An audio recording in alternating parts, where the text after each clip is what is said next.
who are interested in health and well-being of children from other parts of the university.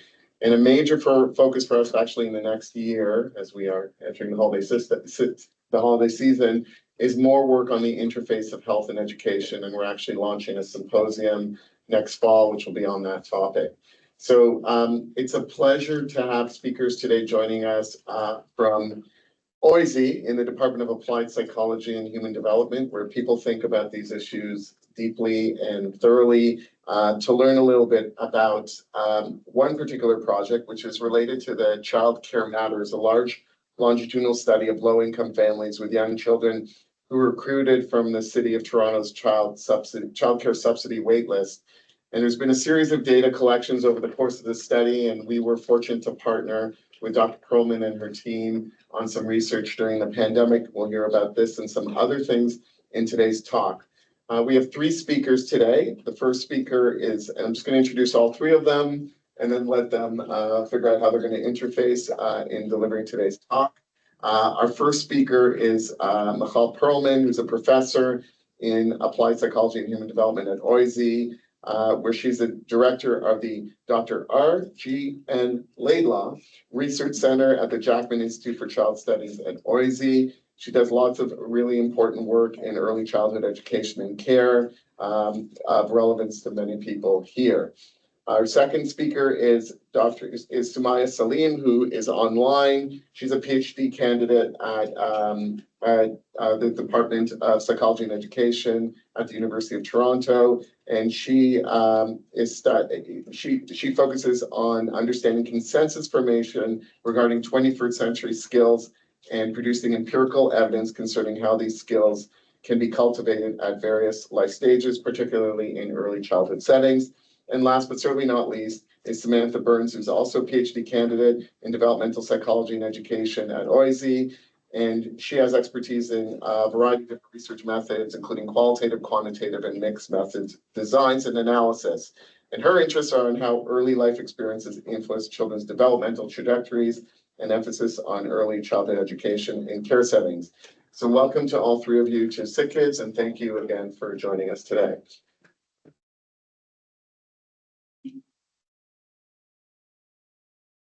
It's always good to know what our interests are, so not have to go home and think about them. So thank you for the invitation, and especially to the Leong Centre, which supported some of this work, and we'll try and highlight that as we go along.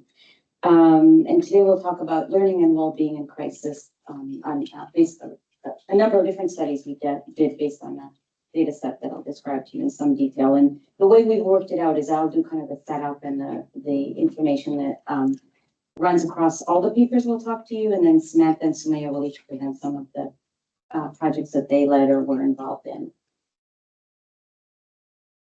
So we'll start with talking about the impact of COVID-19 on low-income mothers and their children very, very briefly, and then I'll describe the data set to you, and then we'll delve into some specific projects and what we learned about parents and child mental health responses to COVID-19, and especially looking at how mothers coped with online learning and how they felt their children coped with online learning that happened during the pandemic. And then we'll briefly talk about some implications across the papers as well. So as this group probably knows, when a large-scale natural disaster occurs, like COVID, during ongoing longitudinal study, it creates a kind of unfortunate opportunity to study how that event impacted different types of families, children, whoever's been followed in those in that longitudinal study. And you can think of that as kind of naturalistic experiment. It's not a randomized trial because we didn't randomize and we don't have a control group, but the before and after, the key thing is having the pre-COVID or the pre-event data, which in this case, you'll see in a minute, we did. And that turned in our case, the Child Care Matters study into this kind of naturalistic study. And enabled us to look at the effects of COVID on the sample that we were following already. When we were having some discussions about this talk, Ellie mentioned that there's interest in this audience in how partnerships or kind of in partnerships with government and other community organizations and researchers. And this study came out of a long-standing relationship that I have with the City of Toronto, their Children's Services Department. So for many years, I've helped them largely around questions to do with how to assess childcare quality. So childcare centers, family home providers, and so I, for many years, have worked with them on how to evaluate the quality of those services in a way that is valid and reliable, generates useful feedback, and so on. And it was a kind of step-by-step expansion of that agenda. And over those years, I started talking to them about needing to do, or thinking that it would be good to do some rigorous research that would evaluate the impact that their services are having, not just the quality, but the impact on children and families. And that's really where this study came out of. So over those years and conversations, they agreed to fund the what we now call the Child Care Matters study. It was actually designed as a random control trial where subsidy allocation was randomized. That ran into all sorts of issues, and the way that we'll describe it today is just a longitudinal kind of overall sample with the COVID information in particular. So we recruited families from the subsidy waitlist. At the time, there was a pretty severe shortage in subsidies. So often families had to wait a very long time for subsidy. We required that the kids be between 3 and 8 months of age, and that the parents have requested care to begin when the kids were before age of 1 year or 12 months of age. And at the bottom there, you can see some of the family demographics. So about half the sample is single parent, single mothers, almost exclusively, a large proportion of immigrants and minorities.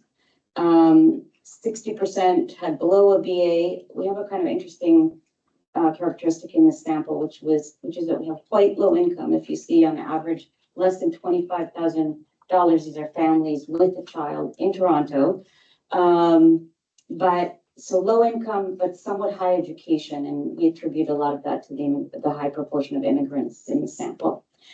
And so, you know, these are samples that are hard to recruit. I don't know how many of you try to do this, but single mothers, very low income, these are not the people who sign up for my studies normally, at least.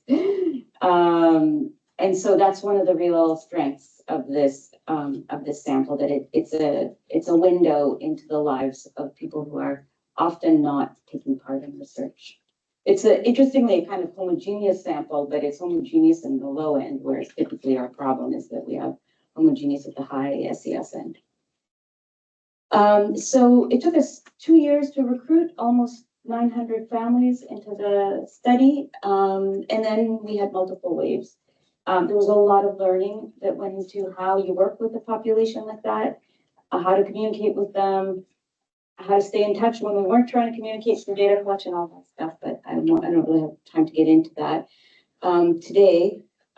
What is interesting is that if you look at the sample size, our attrition rate, you know, for a multi-year study is not too bad, but we didn't necessarily always have the same people. They sort of popped in and out of the study, and we just obviously took whoever we could get.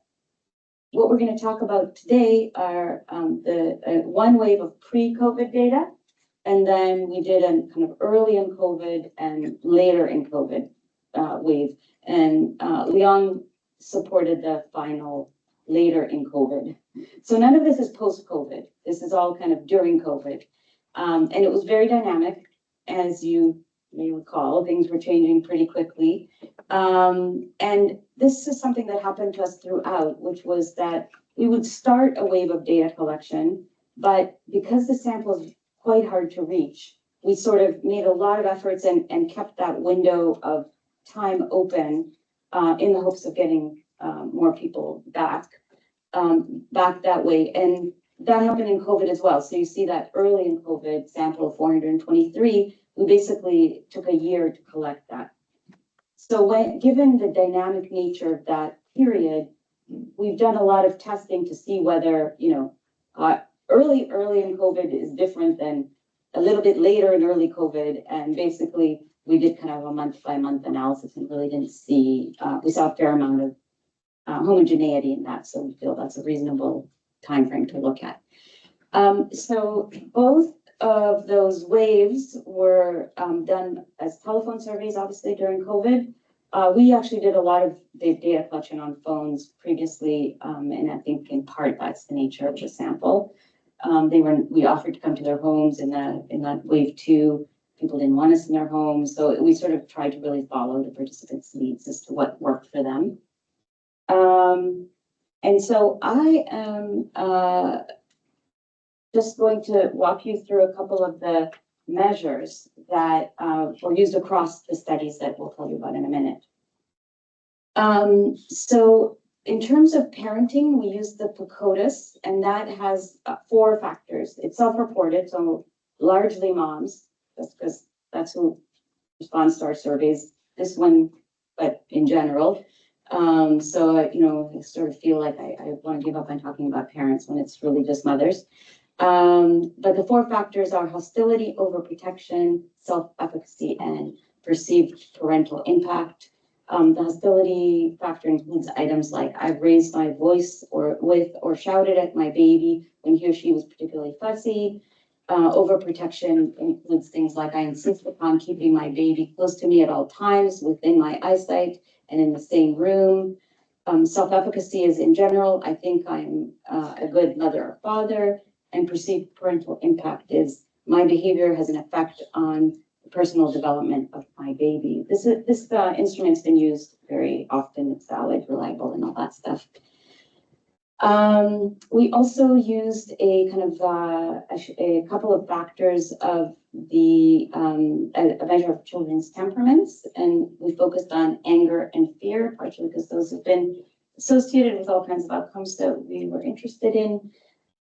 We used the strength and difficulties questionnaire. Probably many of you are familiar with it. It's a 25-item survey, very well used, that taps into emotional problems, conduct problems, hyperactivity, and fear problems, and then pro-social behavior. One of the things I like about the SUQ is that it has that pro-social stuff, not just kind of all negative things, and everything's reverse coded and so on when it needs to be. And then in terms of maternal mental health, we looked at anxiety symptoms, depression symptoms, and stress. All of these are kind of very minimal number of questions that have been shown to capture these constructs effectively. So that gives you an overview of kind of the study as a whole. And at this point, I will turn the mic over to Samantha, who will present this, or is it Sumayya? Sumayya's presenting this, okay. But I can do the slides. Oh, sure, thanks. I'll quickly introduce Samantha and Sumayya. Both are amazing doctoral students who have done a lot of the on-the-ground work in terms of the data analysis to write up of these papers, and they're going to kind of each present a set, and then I'll talk about some conclusions at the end. But Samantha is a former educator, so her voice is very loud. She thinks she doesn't need the mic. Go ahead, Sue. Thanks. Samantha, just give me a thumbs up if you can hear me. I can hear you. Great. Okay. Thanks, Michal and Samantha. So I'm going to talk today about a study conducted on the mental health, maternal and child mental health effects of the pandemic. So early on in COVID, numerous studies found that the pandemic had led to declines in maternal mental health when increases in symptoms of depression, anxiety, stress, and disruptions in sleep routines for mothers particularly. Similar patterns were observed for child mental health. Just ask the back of the room if they can hear. Can you speak a tiny bit louder? Yes, I can. Similar patterns were observed for child mental health, and they observed increases in frustration, sadness, fear, inattention, irritability, as well as conduct problems. And these problems were found to be especially high in low SES and single parent households.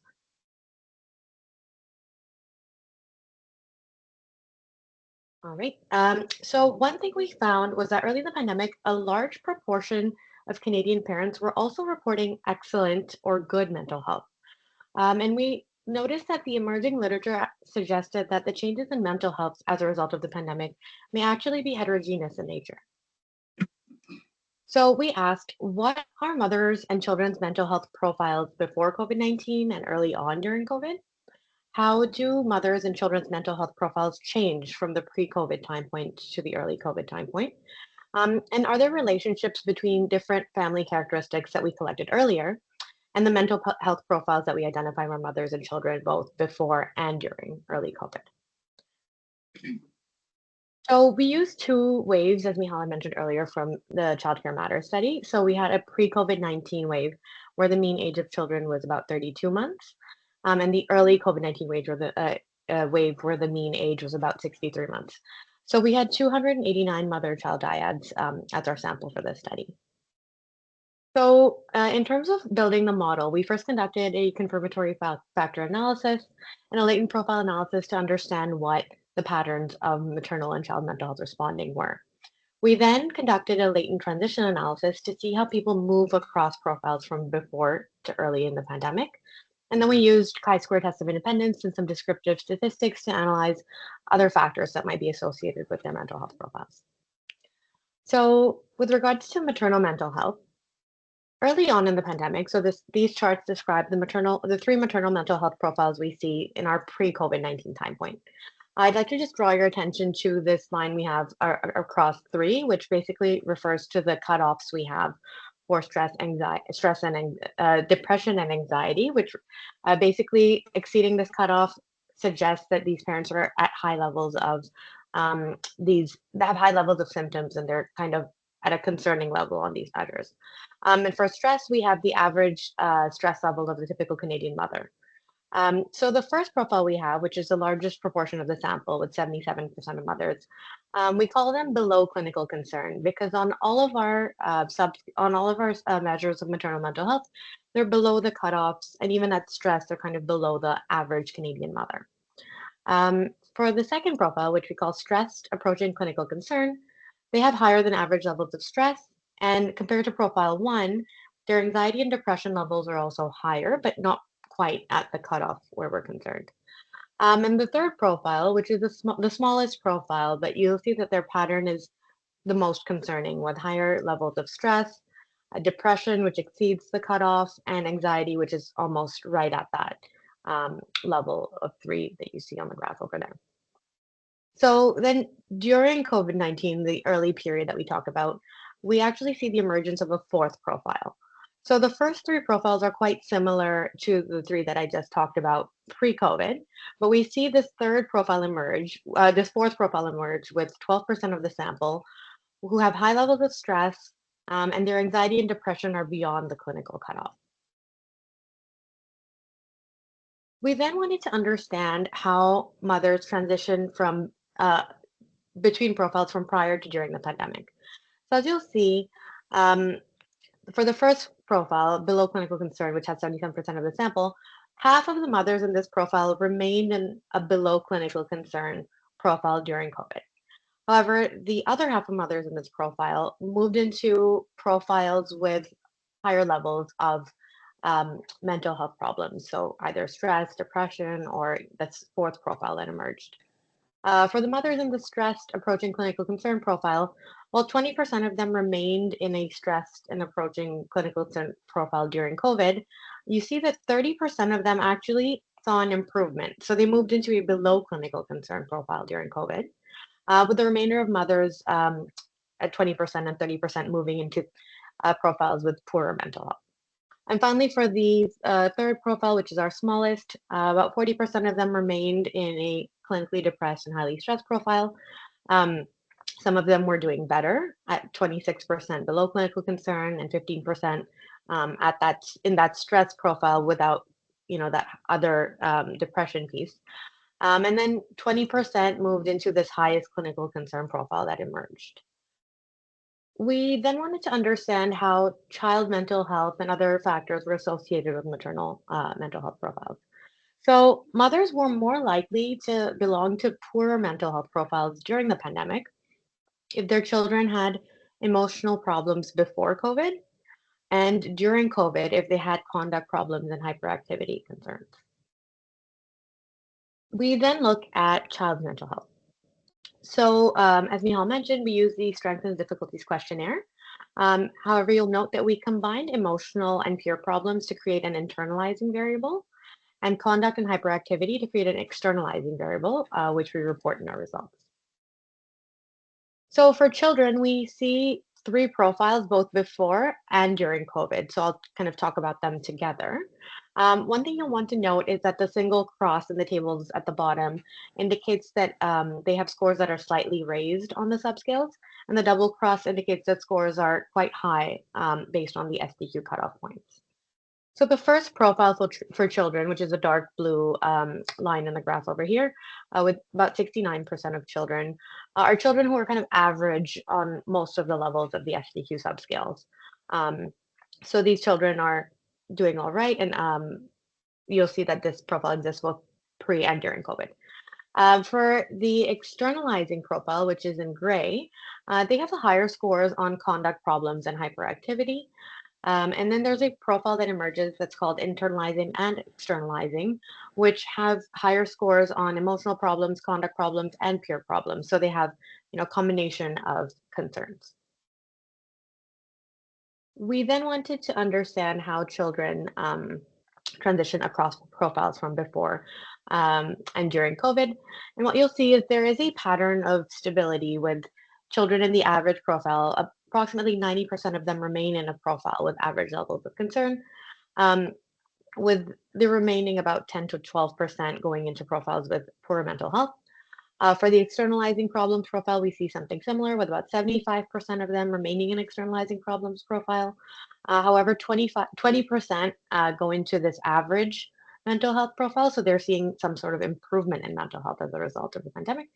And then we have the internalizing and externalizing problems profile where 50%, you will note that this is a smaller profile, but this pattern is meaningful in that 50% go into the better mental health profile. So their levels of across all SDQ subscales are average, with the remaining that 19% in externalizing problems and 30% in internalizing and externalizing problems. We then wanted to understand what factors were related to child mental health pre-pandemic and during the pandemic. And we found that parenting, so mothers who had higher levels of hostility and low levels of self-efficacy, self-reported, were associated with children who were in the worst mental health profiles that we saw. We also noticed that higher levels of maternal mental health problems, so anxiety and depression, were also associated with having children who are in the poorer mental health profiles. So just to conclude, we note that there are subgroups or profiles with quite different patterns of change in mental health during the pandemic and before. We tested for demographic differences and found that they didn't play a significant role in this already low-income sample. There are bidirectional effects on both maternal and child mental health. Parenting prior to the pandemic was related to child mental health at both time points. And from what we see here, the starting point of mental health really makes a difference. I will now hand it over to Samantha, who will talk about another one of our studies. Thanks, Sumayya. Let me know in the back if you can't hear me. Is my voice okay? Does it project? Yeah, great. Okay. So now I'm going to talk about the challenges that mothers and children experienced during that transition to online. If you remember the school shutdown and all those things, how were children and mothers doing during this time? Very brief background. There is literature at the time that we started doing this that showed that there are challenges to learning at home, particularly within COVID-19 context for children. So things like social isolation, high levels of stress, anxiety, and depression, social and performance anxiety, and relationships with agoraphobia. For parents, also challenges, but different associations. So learning from home was associated with increased parental pressure and as well difficulty balancing responsibilities. And so of course, these are interesting. This was done in a different sample. And so we wanted to look at this within the context of low income and diverse families. And so what we did is we asked. So we asked them and we took their qualitative text and we asked two questions. So we asked what challenges, if any, has your child experienced regarding their educational experiences at home? And then we also ask the parent, often mother, what challenges have you experienced? So trying to get at both how their children are doing and how they themselves are also doing with their children's educational experience at home. And so we looked at this in that early COVID-19 pandemic wave and got these codes and we went through that qualitative coding, inter-rater reliability. We did all of those pieces to get to this. And so here in gray, we see the mother's experiences.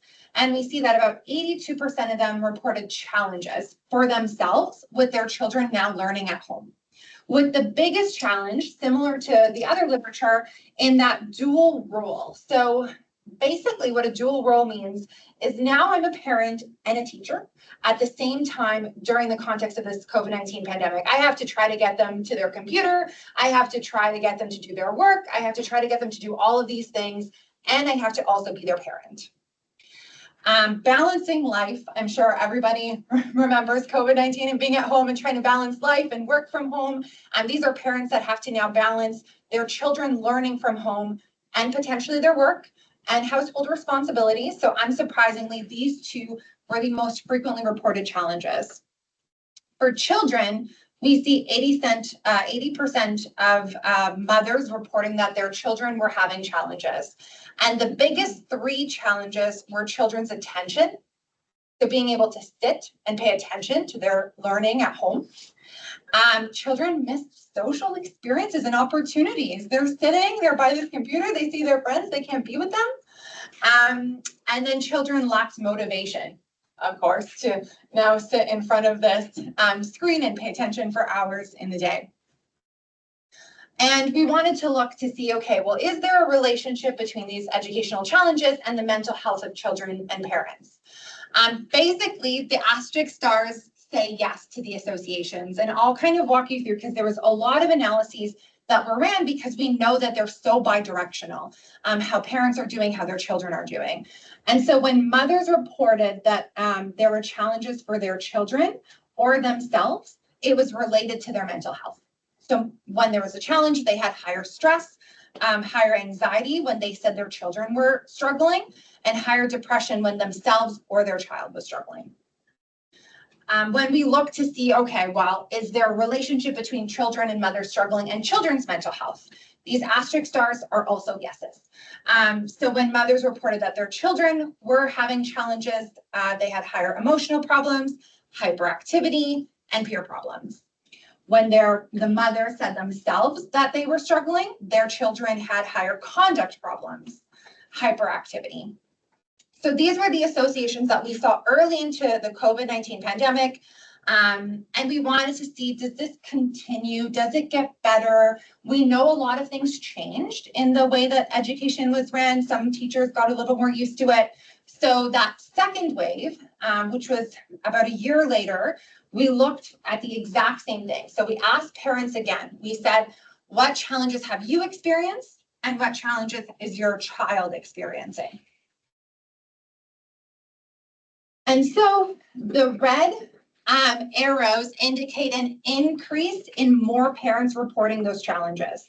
So we see that difficulty balancing increased, as well as mothers reporting that they qualitatively, they were saying my mental health is struggling right now during this time.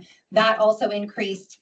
The need for extra materials increased. There was a decrease in the difficulty with the parent teaching role. And that could potentially be based on the setup of the educational platforms, and then a decrease in their need to develop their own curriculum. So parents stopped doing that in the second wave. And so for their children, we see a lot of increase in red, more challenges with focusing, so 27% to 47%.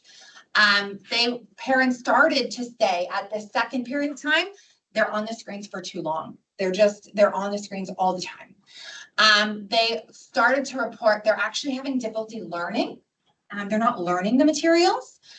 More technological challenges, and then some decreases in children confused. This was really around like children were kind of confused as to what was happening. because COVID and everything stopped. So maybe the children got used to the fact that they're at home, used to is one way to phrase that. So they didn't report that, and they also reported less of some of the other indicators. And so here, before you try to digest this graph, we wanted to see again, is everybody's experience the same, or are there subgroups of different experiences of families and children? So here, this is parents. And what we see is this is one profile, and this is another profile. And the light colors here, here are early, and the dark colors are later. And so there's a class of parents who basically at both time points are saying this is really challenging. And they're saying that increase in balancing, but the decrease in the dual role.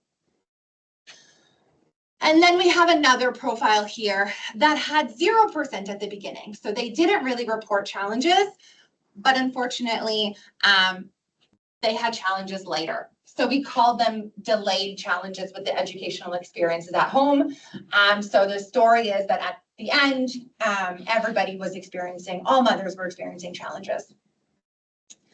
And when we looked at what these were associated with, parents who were consistently struggling, so that first class where they were having challenges throughout, they were more likely to experience anxiety, depression, and stress.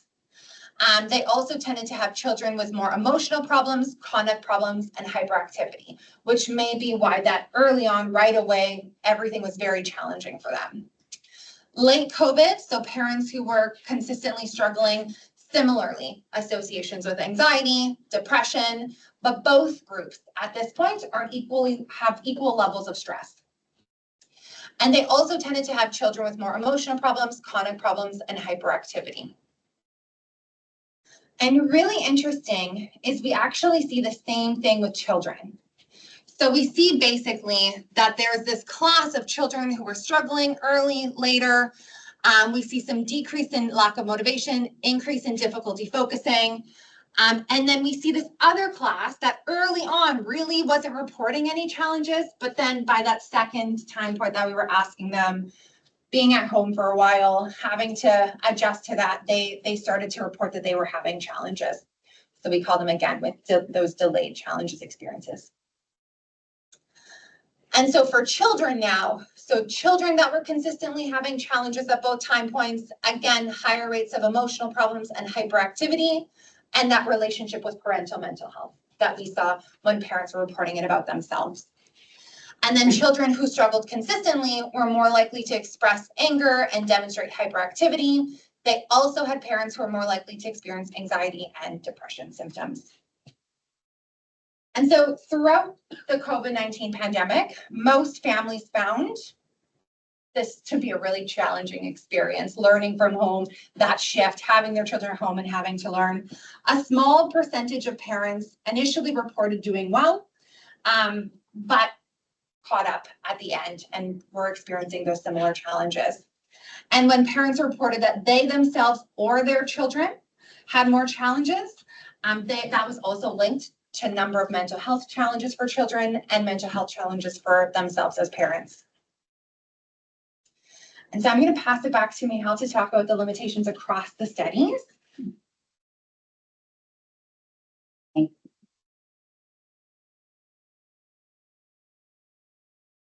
So there were a few limitations across all of them. One of the limitations being that all of this is based on parent reports, right? So the whole maternal depression, child mental health, the challenges, it's all that set of variables. We did use measures that are known to work. You know, we didn't concoct them ourselves, so that may mitigate some of that concern, but it's still a concern. The sample, as I said earlier, is somewhat homogeneous in the kind of low SES realm. So some of the, like for example, the lack of finding of some of the demographic of associations one might expect between demographics and some of the outcomes may actually reflect that we don't have much range in income. Everyone is quite low income in this sample. As I mentioned earlier, the data collection periods were a little, you know, they were wide, up to 12 months-ish, but we did try to sort of see whether that mattered and it didn't seem to. there was all sorts of information that we would have liked to have but didn't. This is always the case when we're trying to limit our interviews to something manageable for parents. And the last piece is that even though, especially for the papers that Sumayya presented, there is this kind of quasi-experimental, it's still only quasi, we can't really, the kind of causality discussions are limited at best.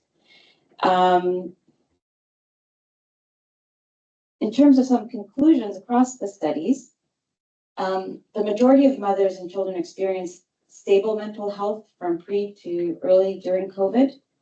As I was listening to this, my students present our work, I really like the person-centered approach, where you know, sort of not so variable focused, but you're looking at profiles of people. I think it gives us insights that we miss when we just look at populations as a whole.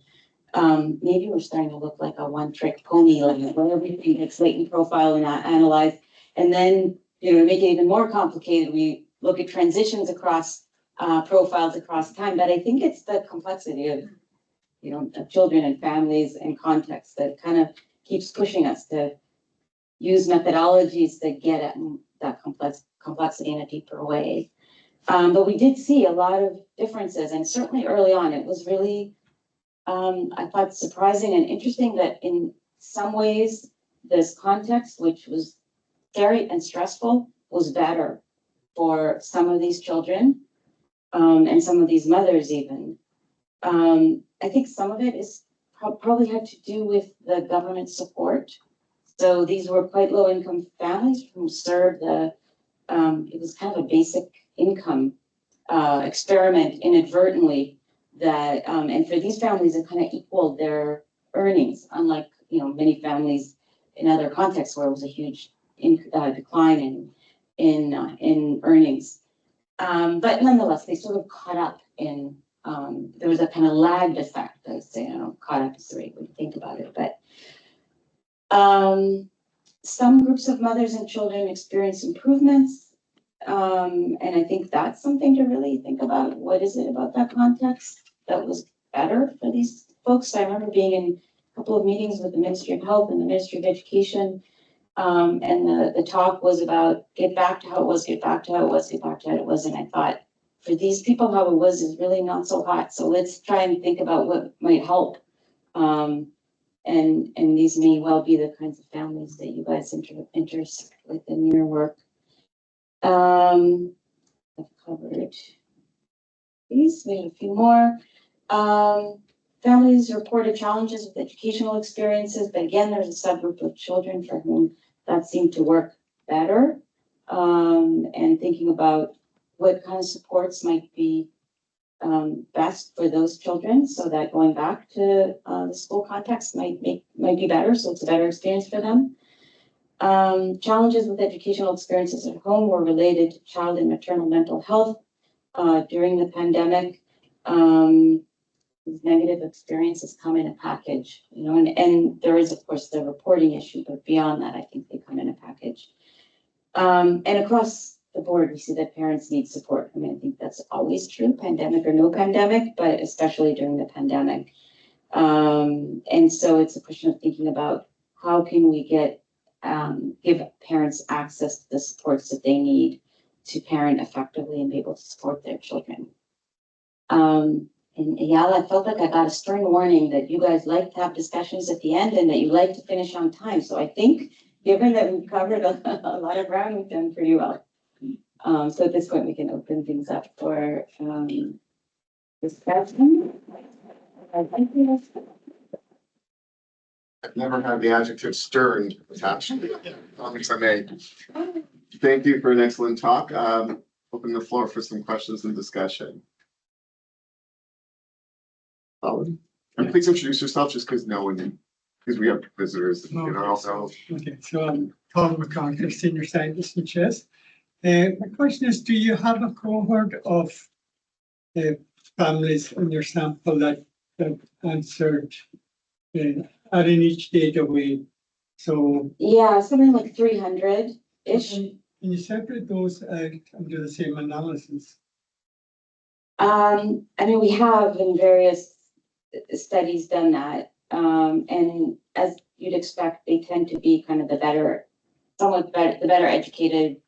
I don't know if they were higher income, kind of maybe a little bit.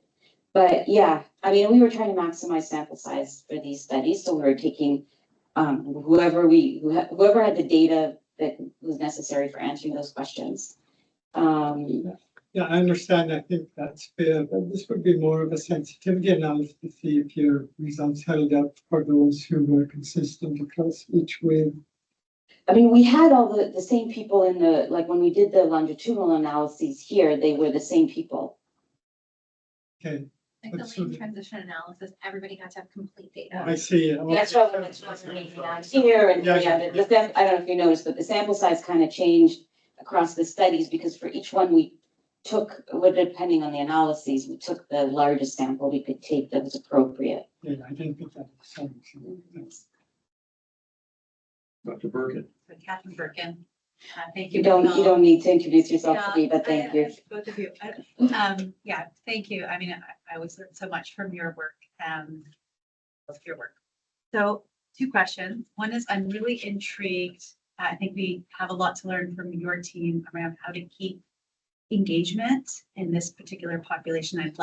I know we could do a whole rounds on that, but if there's any little tidbits, that would be really, really helpful. And then my second question is around other samples, which could be, that may have some of the same measures that you all have with the SDQ, for example, that would be interesting, that are a little bit different in their diversity, income, that might be really interesting To compare. Yeah. Yeah. So the first question, I think listening to the sample, I mean, that's doesn't sound quite right, but we did a lot of trial and error and asking people what would work for them. We tried at some point, we had a lot of no-shows.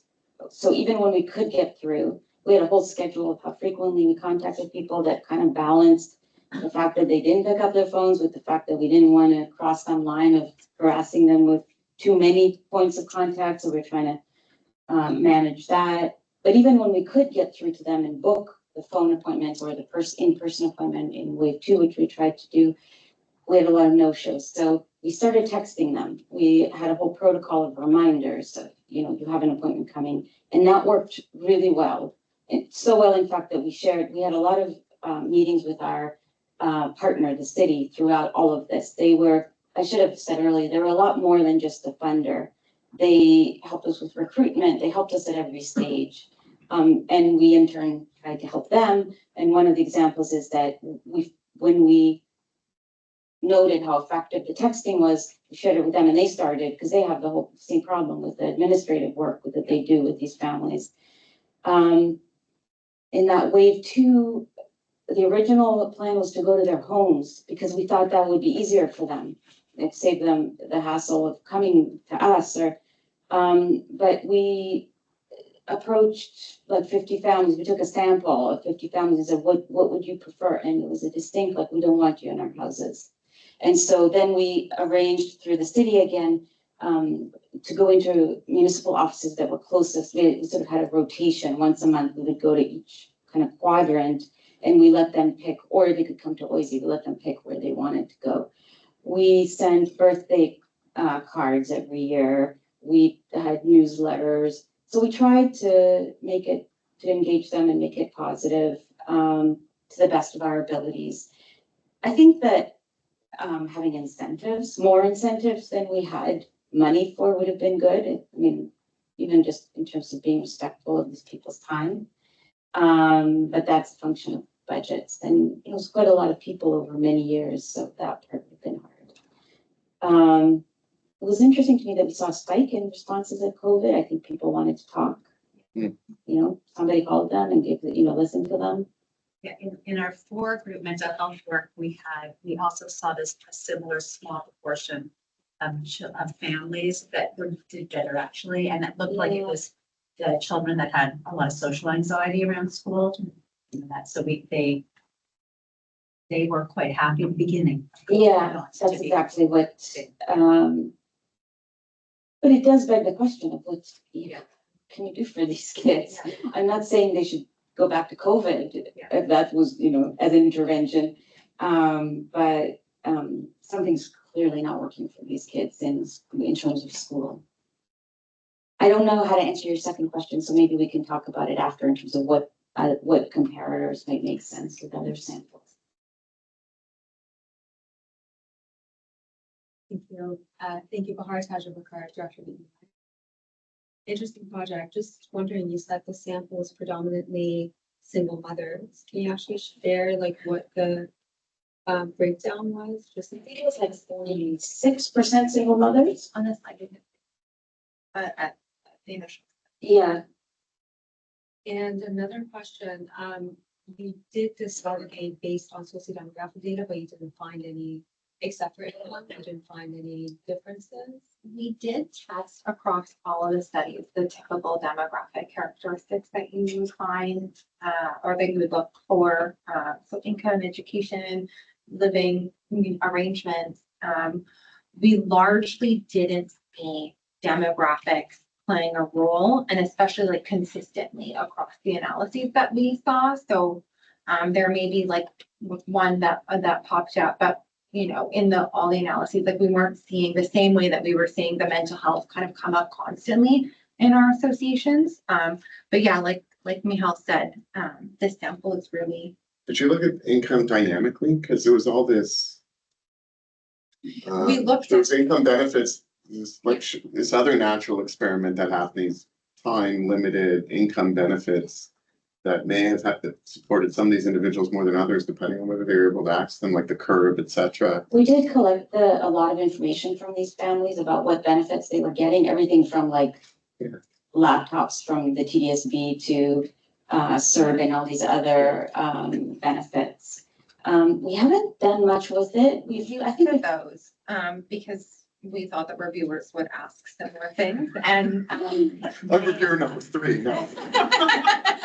And they weren't surprisingly associated because we wanted to explain some of the that higher income that you're talking about association, but it wasn't CERB specifically or any of the bigger ones that we could pool and aggregate to do the analysis. So I do think there's something to do with money in the sample that we need to get a deeper handle of. But I as a developmental psychologist, I don't feel like it's quite much. So I've tried to lure a couple of my economist friends to even looking at impact of income of the childcare piece, which we didn't talk about today. I was thinking as we were talking that we did find that childcare, a history of childcare, seemed to serve as a bit of a buffer. It was a paper that Sumayya wrote for some of the negative effects that we saw early on in COVID, but we didn't have enough time to cover. But I think you should. I can't see but you've had your hand for a long I actually have a time. name tag on today. No, it's not. Wayne Lee, Executive Director of Research Operations. Just building on that question, do you have actually a good enough demographic spread at higher STS? Or so this was like the reason there is no effect. Truncated range. Is there no comparable study though, or any other data sets that we can look at to say, well, what was the mental state? There was Catherine Cost work and Yeah, there's the 4 mental health cohort, so Oh, there's okay, that's what it 4, is. we could probably Fine. think about binding. combining the data. Yeah, I mean, this is a homogeneous sample. It's just homogeneous in a way that we just generally don't have. In Canada, yeah. Just putting a plug in, and Colin and I are actually meeting later. I think the need, and looking at AL as well, but like health economists layering this at sick kids so we can actually understand equity implications and actually do something about it. It's really good. Otherwise, we get great research data and just kind of say, Yeah, there's an equity piece in all of this. I think Andy's next. Yeah, I'm a senior research associate. I have 2 questions. One, did you collect parental assessment data? And then the second is, I really like person-centered approaches as well. And I'm just curious, when you're dealing with, like when you're looking at children, how the child's age like how you control for that when you're looking at like the 2 time points, and some things could present later, or some things can be more obvious if the latent transition and like can account for age at all. So in the latent transition analysis, one of the things we were really, really excited for is the ability to put moderators in to be able to see like, what's the odds if this, that you end up here. Because we required those 2 time points, the sample was actually quite small. I mean, it was 300 and something, but by the time like this many went into this group and this many went into this group, you can have tens of people that are going into. And so we couldn't actually, which is why we did the chi-square instead.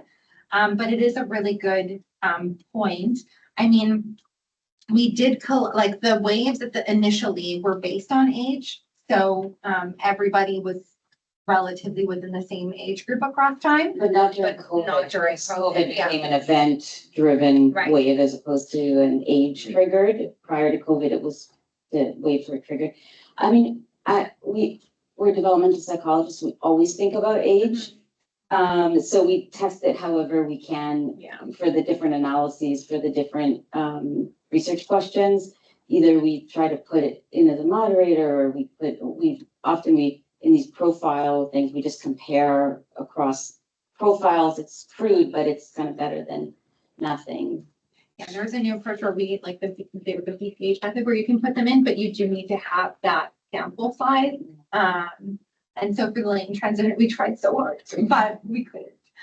So we did subsequent, and age was also in there for that too. So we had age as well of parents and children, and those weren't associated. We have 2 questions online. So Leanne Finley and Teresa Toll. Leanne, do you want to go first, if you can hear me? Sure. Hi, Leanne. Hi, everybody. And thank you. The presentation was really interesting. I actually had a question, and I also had my hand up for a little plug. So I'll start with the plug because we were talking about sample size, and some of you may not be familiar with the Canadian Health Survey on Children and Youth, which is a large study, longitudinal study data was collected in 2019 and 2023, and that longitudinal data was released in September. So there would be possibilities of doing analyses. Some of you sitting around the table and online probably are already doing so, but I just wanted to remind everybody that there is a national data set available for studying mental health during the COVID period. So that's my plug. And my question was actually about age. And I was curious about the age of the children in the second study. I was trying to mentally do going back to the first slide of the different time points and when the data was collected. But what was the age group of the kids that are in the second study? I'm just thinking about like, what did you mean by education? Like their difficulties with education. Are we talking about kindergarten kids? Are we talking about for like 6-7-year-olds? I wasn't clear. So the first wave of data collection, they had almost all entered in, and we removed the ones who didn't kindergarten. And so they would have been in junior or senior kindergarten, depending on where they fell in that range. And then the second time point was a year later. So yeah, so they had, and that's one of the things that we see is like children being too young. Like that's initially what parents said. And then a year later, they weren't saying that anymore. I mean, I don't know how they weren't bringing that up at least. And so it could be, it was a small group, but it could be that like primary, I can't remember, junior kindergarten, like that first, like they just started and it's like they're too young to be now having to move to online during their first year of kindergarten. And so we don't see that in the second time point potentially because there's been some time that they've been in school. Yeah, I can't even imagine trying to homeschool a kindergarten kid. That's kind of what I was thinking. We have one more question online. Yeah, Teresa. Thanks, Leanne. Thank you. Great work. Very interesting. I have 2 questions. First question is, have you studied the mental health impact during COVID in children living with chronic conditions like asthma or diabetes? And my second question is, have you studied bullying has it changed from at school in-person bullying to cyberbullying? And if so, how can we monitor, reduce, and or prevent it from happening? Easy questions, both. The first one, we have information, I think it's like 5 indicators of not necessarily a chronic condition, but their health. So how often they see a doctor, whether they were born prematurely, how often they're on antibiotics, like a number of these indicators actually across time. So we have tried very hard to look to see if those were associated with anything during the COVID-19 pandemic, because a hypothesis would be that, mothers would be more worried if they had a child who was often sick throughout their childhood. And, maybe children would be more stressed. And we didn't, in this sample, we didn't see those associations. So it's not exactly answering like asthma, diabetes, but it is talking more about the physical health of children. And we don't see that in this sample. And then I don't believe that we collected.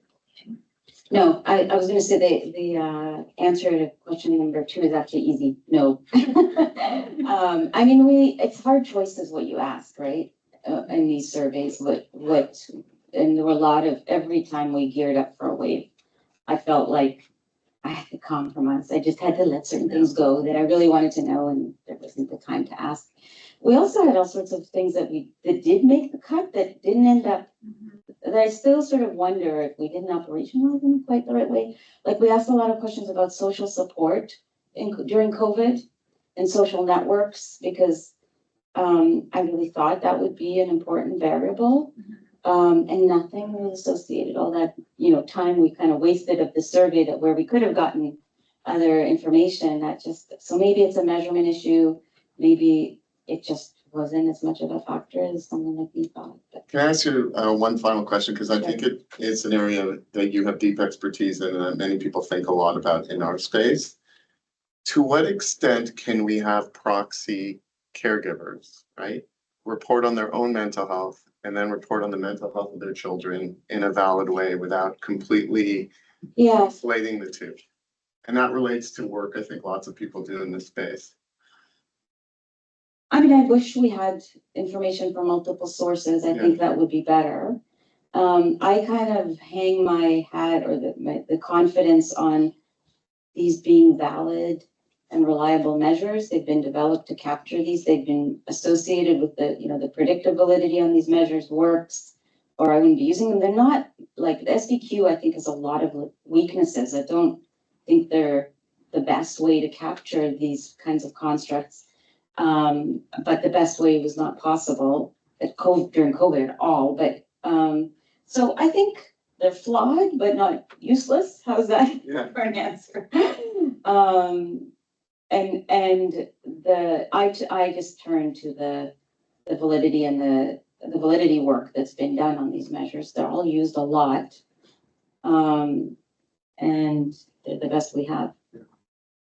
So on that note, fantastic presentation to all. Thank you. Thank you, Sumayya. Thank everyone online. Have a wonderful holiday.